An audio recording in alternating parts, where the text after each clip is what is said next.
Hello and welcome to Money and Tax Tuesdays. We were trying to go live today. For some reason, I couldn't figure out how to add Anna to the live. So we're recording this first one and then we'll have to figure out how to do it the right way next time. So this is the first time trying to go live. Anyway, technical problems. So what is the one big beautiful bill and how will it affect you? Today we'll talk about what changed, who benefits, and what to do next so you don't leave any money on the table. My name is Gabriela Snell. I'm an enrolled agent for over 15 years, and I love helping ambitious entrepreneurs change their relationship with money by combining financial tools with brain science. Okay, hi there. My name is Anna Layton. I am a CPA with more than 20 years of experience in public practice, and my job is pretty simple. I clarify your numbers, I cut avoidable taxes, and plan ahead so money doesn't feel so complicated anymore. Yeah. So after many years in practice, we both realized that people want to understand money and taxes, but too many times they're just handed a tax bill with no explanation. So this is what we're trying to change through these live streams. We want to bring you useful information in plain English and answer your questions live as much as possible. However, before we start, we must make a quick disclaimer, and that is this live stream is intended as general education, not tax, legal, or financial advice, because your situation is unique to you. So please consult your qualified tax professional before acting on anything that we are going to discuss. Okay, so let's jump right into it. HR 1, more commonly known as the One Big Beautiful Bill, was signed into law on July 4th, and it brings a multitude of changes for most taxpayers. So just to start off, I will address the main changes that you will see for business owners. Some of the most notable updates are related to the qualified business income deduction. That's that QBI deduction that we got to find out about and love in the past few years is the 20% deduction of the qualified pass-through income. And this has been made permanent. So this is great news for most small business owners because this substantially reduces your tax, and it has been made permanent now. There are, of course, phase-out limits, just like there were before, but many small business owners will still qualify for this. So the qualified business income, the QBI, it's that 20% where 20% of your business income for any LLC, right, as corporation, or any solopreneur, right, was reduced. So 20% of that business income was not taxed in the prior 80 years, I think. We've had exactly. this for about 80 years now. Yeah, since 2017, this came on board, and it's been great. We all love it. Accountants love it, so do taxpayers. So this has been made permanent because it was set to expire, actually. Now, another thing that was phasing out year by year was the bonus depreciation. So now it has been brought back to 100% and made permanent, and it applies to property that is acquired after January 19th of 2025. So that's another great news. Many taxpayers get to benefit from this when they buy property and equipment that they can quickly depreciate and take that big deduction.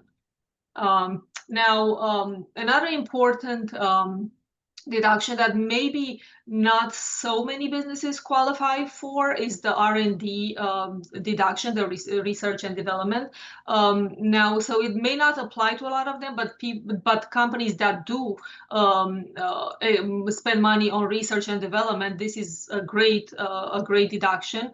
And now this expense can be actually deducted in the year that it occurred, rather than being amortized over 5 years as it was done previously. The one thing that we have to remember, though, is that this applies only to domestic R&D expenses, not foreign R&D expenses. Those still have to be amortized over 15 years, like it's been previously. So another change for businesses is that the business interest deduction now will be, the limitation will be calculated by referencing EBITDA instead of just the earnings before interest and taxes. So this is also going to be beneficial for business owners that do have the business interest deduction. And another thing is not really a deduction, but it's something that has been long awaited, is an actual adjustment in the threshold of when you need to prepare a 1099 for your subcontractors. So believe it or not, for the past 75 years, since 1950s, the limit was $600. And it's never been updated. So now when you have subcontractors that come and just do a quick odd job for you and you pay them, yes, well, actually it's going to start applying in 2026, but it's going to start at $2,000. So you'll have to issue them a 1099 once they pass $2,000, and going forward it will be indexed for inflation every year. So that's going to be that's going to hopefully cut back on compliance paperwork for a bunch of business owners too, which is great, because we all hate those annoying little things, and if we can get away without doing it, it's much better. So Yeah, much better. And I didn't know that. I didn't know that they've had the same amount of $600 for the I last know. Can 75 you years. believe? That's For insane. 75 years, this is crazy. I mean, Yeah. $600 75 years ago was a lot of money, and to carry this on the same limit for so long, it was really. I Yeah. even think they should have adjusted it higher than 2,000. But hey, we'll take it. We're happy even with that. Yeah, So right. Better than yeah. nothing. So now we're moving on to the changes for individuals, and we have even more updates for you. So the one that's the most time sensitive is related to energy credits, because these are essentially repealed at the end of the year. So on December 31st of 2025. So because of that, we will have an in-depth session about this next week. So next Tuesday, we will talk about energy credits. So if this applies to you, or like you thought about taking advantage of some of those credits, make sure that you tune in. The other thing is the current tax brackets are made permanent, and these range from 10% to 37%. Some people may want to know that that's something that will be permanent. In addition, we now have several above the line deductions, which are deductions that can be claimed even if you take the standard deduction and you don't itemize. So I can tell you that in the last. I'm sorry. Go ahead. Just to jump in, that I mean, this is great news, because with the increased standard deduction that we've had in the past 7-8 years since the last big tax bill, a lot of people were not qualifying for many of these deductions anymore because they didn't get to itemize anymore. So now this, I mean, you'll run through them, but this is great news for many people. Yeah, that's right. I think the percentages were, so prior to 2017, 18, I think that about 31% of the population was able to itemize. And after, so in the last 7 years, only 10% are able to itemize. Yeah. So yeah, like these changes are going to help the ones that are not able to itemize. And of course, like what we mean by itemizing is, so the people that have a high mortgage interest and have property taxes, and in addition to that, state and local taxes. So all that cumulated, if that's above your standard deduction, the one that the government gives you anyway, then obviously that amount will be higher for you, right, than the standard deduction, and you're able to reduce your taxable income by even more. So it's important. Yeah. Unfortunately, very few people are able to take advantage of that, which is why this list I'm about to mention is very important. So the first one is seniors over 65. they get an additional deduction of $6,000 per person. And the great thing about this is that it is separate from the current senior additional standard deduction of $2,000 per person. So they get an additional $6,000 per person. The other one is the car loan interest deduction, which is up to $10,000 on loans for new US made cars. Now, when I first heard this, I got like really excited about it. But of course, just keep in mind that with each one of these credits, there are usually thresholds, there are limits, and there are rules for all of them. A couple of the ones that I want you to remember when it comes to car loan interest, because this is something that we haven't been able to deduct in a very long time, is the fact that the final assembly of the car must take place in the US. Okay, and that the car has to weigh 14,000 pounds or less. Okay, That's right. So those are two things that you have to remember. If you bought an SUV, unfortunately, this is not going to apply. This credit, you're not going to be able to take this credit. So now, starting with 2026, anyone making cash charitable donations can deduct $1,000 per person. So obviously, if you're like married, then each one of you can deduct $1,000, which is great because many times there are people that make charitable contributions, they're not able to itemize, and they never get any kind of benefit on the tax bill. Yeah. So that has changed. Yeah. This is very nice. Yeah. Yeah. Then the other one that's new and it's really exciting. This is gonna be for the next 4 years or so valid. Overtime pay deduction. So individuals can deduct up to $12,500 of qualified overtime compensation. So the overtime must be separately reported on the W-2, and you need to keep in mind that this deduction is not available for people that file separately, married filing separately. But this is great because we're talking about $12,500 in overtime income that you're not going to pay taxes on in the next 4 years. So this is a really good one. The other one is steep income deduction. I know that like people went crazy about this for a while. Like I'm sure all of you have heard about it on the news. So the eligible tipped workers can deduct up to $25,000 of their qualified tip income. So that's very good as well. Yeah. Right? So I mean, it's not really because we all heard about no tax on tips, right? Right. And it's not really that there's no tax on any tips.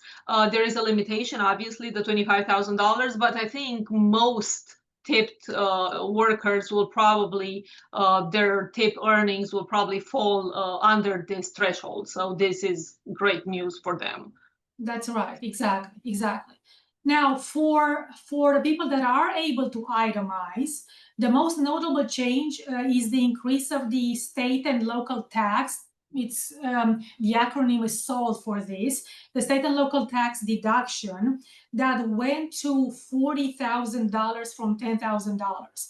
So this is for taxpayers with income under $500,000. Okay, so now the great thing about this is that so before 2018, there was no limit on this, on state and local taxes. Yeah.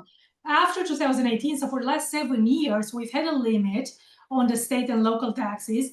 And obviously, this is one of the reasons why fewer and fewer people were able to take advantage of these. Now we're talking about $40,000. So up to $40,000 in this deduction. So especially not only, okay, we're talking again about major charitable donations, we're talking about mortgage interest and property taxes, but the other big chunk is especially for people that live in states that have state income tax. This is going to be a big one. These cumulative expenses will make a big difference for them. And the other two, like very quickly, that have changed, child tax credit went from $2,000 to $2,200 per child. And then the child and dependent care credit, starting in 2026, so not this year, the credit covers up to 50% of what you spend on care. So meaning that if you have a child or a dependent, such as a parent that you take care of, up to 50% of $3,000 in expenses can be deducted. If you have 2 or more children or dependents, you can deduct up to 50% of $6,000 in expenses. So again, some really good things here as well. Yeah. So this this is obviously going to be helpful for, and as you see, it addresses a range of situations. So people with kids, people with mortgage interest, tipped employees, retired people, so it seems like there's probably at least a small benefit in there for most taxpayers, which is great. Now, another thing that will affect many individual taxpayers, and I know this has been a lot, again, talked about a lot in the press, are the Trump accounts, right? You all heard about the Trump accounts. They've been advertised quite a bit. So, and many people are kind of confused about what they are, right? So these are actually tax-exempt savings accounts for minors, right? So and now all of these accounts, all children under 18 are eligible to open a Trump account. However, kids that are born between 2025 and 2028 also receive a one-time government contribution of $1,000. So it's sort of like a seed, the seed money that they get from the government to start these tax-exempt savings accounts. And other than that, so that's only for kids that are born between 25 and 28. But all other kids under 18, they can, the parents can contribute to these accounts up to $5,000 per year. And out of this $5,000 limit, $2,500 per year can actually be contributed by the parent's employer. So the parents could contribute out of their own money 25, and the employer matches that 25. And the portion that the employer would contribute does not count towards the parent's taxable income. So it is pre-tax, so that is a benefit. Now, the deposits in these accounts will be invested in mutual funds or ETFs that are mirroring the S&P 500. The rule is that the deposits cannot be withdrawn prior to the child's 18th birthday. And once the child turns 18, the way these funds are treated are as a traditional IRA. So basically, if they would start withdrawing money from these accounts, they would pay tax or there would be penalties sometimes, depending on what you use the funds for, just like you would if you had a traditional IRA. So. But again, a great benefit, a great encouragement for many parents to start saving for their kids. So another change that is affecting also kids and parents with children are the 529 plans. So a lot of us maybe have set up 529 plans for our kids, for their education, to pay for college and so on. And now this has been expanded a little bit. So now you can have tax-exempt distributions up to $20,000 per year for K through 12 expenses. So and this is up from the 10,000 that was previously applying to this. And then now there are also some non-tuition expenses that are qualifying for this. So there are things such as books, equipment, tutoring fees, and so on. So there's more things that qualify as a tax-exempt distribution than what it previously was. So that's another good benefit for a lot of parents that have 529 plans set up for their kids. So now there's also some expansion that has been happening with HSA plans. Now the direct primary care expenses are now treated as qualified medical expenses, and the telehealth coverage is made permanent. So these sorts of expenses are now qualified, where you can use HSA funds to pay for them, and they're tax-free. And now even there's a limited usage, but you can even include some fitness related expenses that you can pay for with your HSA funds. There's an increased contribution limit up to it's 7,500 now for dependent flexible spending accounts.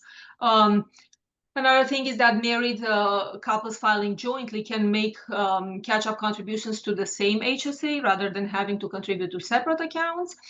And starting in 2026, bronze and catastrophic marketplace ACA plans will be eligible for HSA. So again, it's expanded, and more people will be able to take advantage of this for more expanded types of expenses. So Yeah. Okay. Now, I know this is a lot, to take in. And one thing that I wanted to kind of mention at the end is that, as Gabriela, noted a few minutes ago, is that many of these deductions have phase-out limits, first of all, and they have some of them may have more specific rules. So please make sure that you consult your tax professional to confirm the effects of this, all of these, new provisions of the bill to your specific situation. So and there's income levels limits that will cause you to phase out of this. And those, when you reach those thresholds, of course, a lot of benefits may decrease or disappear completely. So the bottom line is just please check with your tax professional. Don't assume that you automatically qualify just because you've heard about it, that it's out there. So that's what I wanted to mention in closing. So yeah. So right now, since we haven't, obviously, this is the first time we are doing this. It's our first live. We didn't expect that we would have any questions live, so we prepared a few things that we imagined that would come up after somebody views this list of changes and hears this information. And so we'll go over like 3 or 4 questions, and let's see. Yeah. So we of course, ever since this has been passed in the summer, right, we talk to our clients, and we've noticed a few questions that are kind of recurring more than others. And of course, the number one question that most clients ask are like, will I pay more or less taxes in 2025 versus 2024 because of this new bill?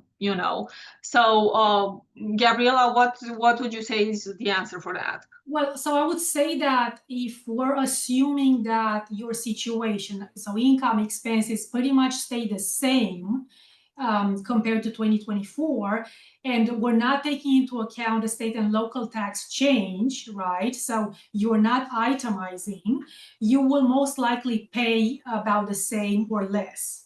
Now, if any of the credits or deductions discussed above like apply to you, then like we're talking about like bonus depreciation over time or tips pay seniors over 65, then you may pay substantially less than before, which is why you need to contact your tax preparer and tax advisor. Yeah, so basically, it depends. Yeah, right. There is a good chance that you will pay less, but Yeah. of course, we always have to check. Every one of us has to check and see how these apply to us based on our specific situation. So check with your accountant for that. Exactly. And one thing that we kept hearing about, Anna, is no tax on Social Security. What is that? What happened to that?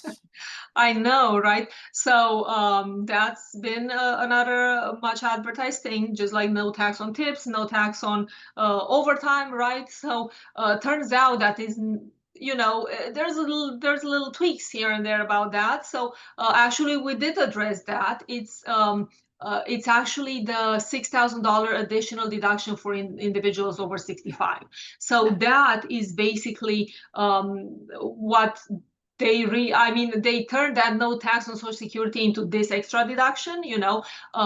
And it's not, obviously, this is not a full repeal of the Social Security taxation, right? But it helps reduce the taxable income to a level where most seniors won't owe tax on their Social Security benefits. So that's where this no tax on Social Security fits. Yeah. So now, finally, one thing that we hear from our clients is what do we do? They're all the ones they've heard here and there, different things about the new tax bill. They're eager to benefit from them, right? So they're calling us, asking us, what can I do now to make sure that I take advantage of these benefits and, make sure that I don't leave any money on the table. So what would you say that some of the main things would be? Yes. So here, what I would say is that it's important to realize, so some of these credits or deductions, they're a given, right? You don't have to take action on them. However, and this is the best time to do this, by the way, some of them bring in some tax planning opportunities, meaning that this is the time to contact your tax advisor or contact us, right? If you have additional questions, and figure out how do these apply to you, to your certain situation, your circumstances, and what action can you take based on your certain your specific situation. What action can you take now or before the end of the year to help you, right, to decrease your tax liability by taking advantage of some of these. So it's a twofold, right? If you want to be more proactive, if you don't want to wait till the end of the year and hope and pray for a miracle when you file your tax return, you want to be proactive. You want to make sure that you stay informed, and that's why you're here. You want to make sure that you take action and you talk to a professional so they can help you come up with a plan that will really reduce your liability as much as possible, right? So, and of course, like these are some of the things that we talked about here. They're very surface level. There are other like great opportunities in tax planning that you need to learn more about as well, but these are just kind of like touching the surface level of what's there, possible, and available to you. Yeah, I would mention a couple more things. Now, one that kind of relates to what we talked about so far are the donations and the state and local tax deductions, right? So sometimes some people maybe kind of quite close to the threshold, but not quite to pass the standard deduction and itemize, right? They benefit from more deductions. So one strategy that you may want to consider is actually to bunch donations and the tax bills into 1 year. So basically, this would kind of work like you're alternating years when you're going to have a year when you donate a lot, right? So you increase your donations and you also pay maybe 2 years worth of property taxes, right? So you defer the previous years up to January, right? And then for the next year, you pay it early, November and December. So that way you kind of have two payments of the property taxes in one calendar year. And then your donations can be higher in one specific year, right? In the same way, like more in the beginning or the end of the year. So that way, for that 1 year, you're going to pass the threshold and you're going to get a big deduction, right? And of course, again, talking about tax planning, especially if you can plan on your income side and say, hey, I'm going to have a great year this year because XYZ, my income went up, I'm having capital gains or whatever, then having this big itemized deductions is going to matter a lot, right? So you can bunch up things in 1 year, and of course, with understanding that next year, then you would have a lower deduction because you'd have to take the standard because you don't have these big things, So that's one option. And another thing that I'm seeing that not a lot of people think about and is not talked about enough, excuse me, is making sure that you before the end of the year, you do consider estimating your taxes and making sure that you are in the safe harbor. meaning meaning that you will not have to pay penalties for not paying enough taxes throughout the year, making appropriate estimate tax payments.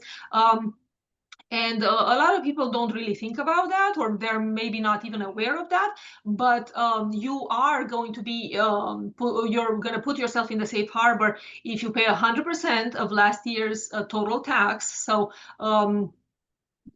basically, you count all your tax payments throughout the year, and if you paid at least as much as your last year's tax, 100% of that, or there is 110% requirement for high income individuals, then you are in the safe harbor. So you're not going to be penalized for not making additional estimated tax payments or so on.